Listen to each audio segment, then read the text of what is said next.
khabar murid-murid? Ustazah harap semuanya dalam keadaan sihat. Okey, kalau sebelum ni kita telah belajar tajuk nifak kan? Di mana kita telah belajar tentang apakah itu nifak, apakah pembahagian nifak, faktor yang mendorong kepada nifak dan juga perkara yang menyebabkan nifak. Okey, jadi kali ini kita akan sambung ke bahagian 2 di mana kita akan belajar tentang kesan nifak dalam kehidupan dan juga bagaimana kita nak menjauhkan diri daripada nifak. Diharap semua murid telah bersedia dengan buku teks masing-masing dan boleh buka buku teks kamu muka surat 109. Itu kita akan tengok apakah kesan nifak dalam kehidupan. Kesan nifak dalam kehidupan ni dia terbahagi kepada 4, iaitu yang pertama kepada individu, yang kedua kepada keluarga, yang ketiga kepada masyarakat dan yang keempat kepada negara. Okey, kita tengok kesan nifak yang pertama iaitu kepada individu.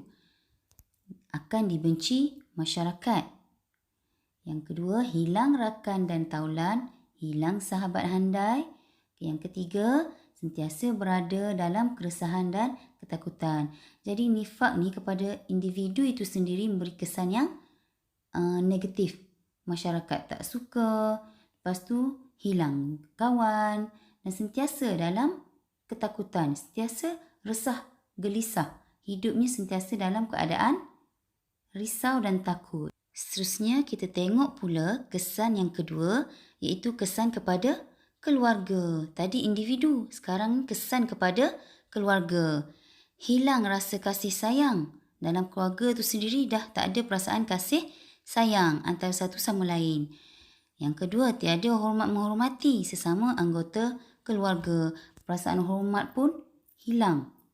Dan seterusnya timbul perasaan curiga. Maknanya sentiasa dalam hati kita tu berprasangka negatif pada ahli keluarga kita. Itu yang dipanggil curiga.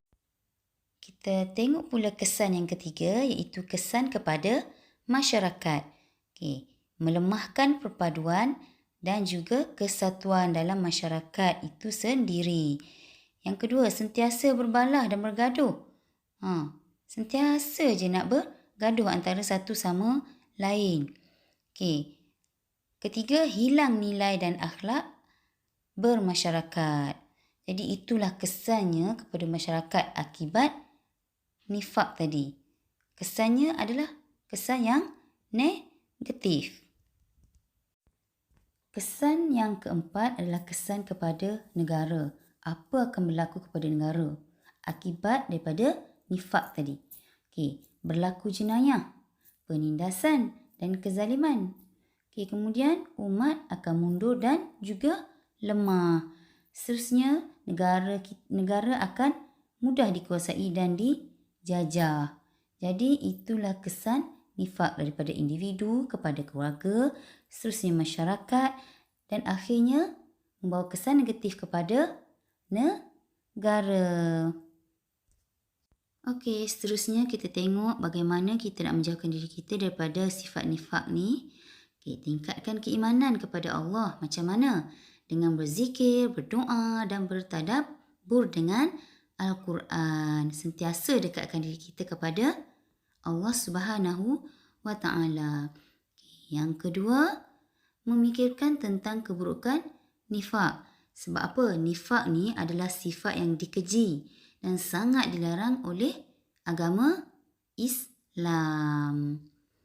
Okey. Seterusnya, yang ketiga.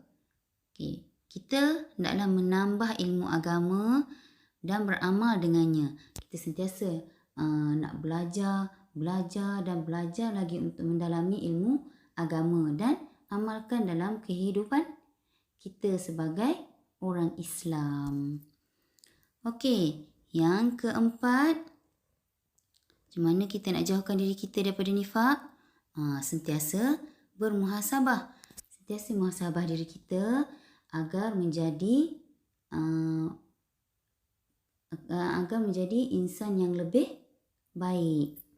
Okey, yang kelima, macam mana berakhlak mulia dan bersyukur kepada Allah.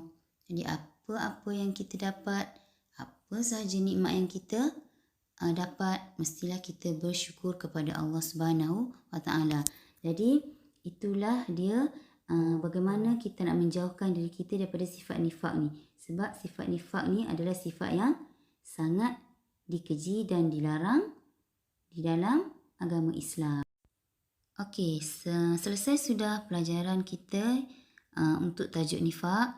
Jadi sebagai seorang Islam, sebagai seorang Muslim, kita wajib menjauhi sifat nifak agar hidup kita sentiasa diridai oleh Allah Subhanahu Wa Taala. Ustazah harap murid dapat memahami tajuk nifak. Okay, sehingga kita berjumpa lagi. Ma'assalamah wa ilal liqa'. Assalamualaikum.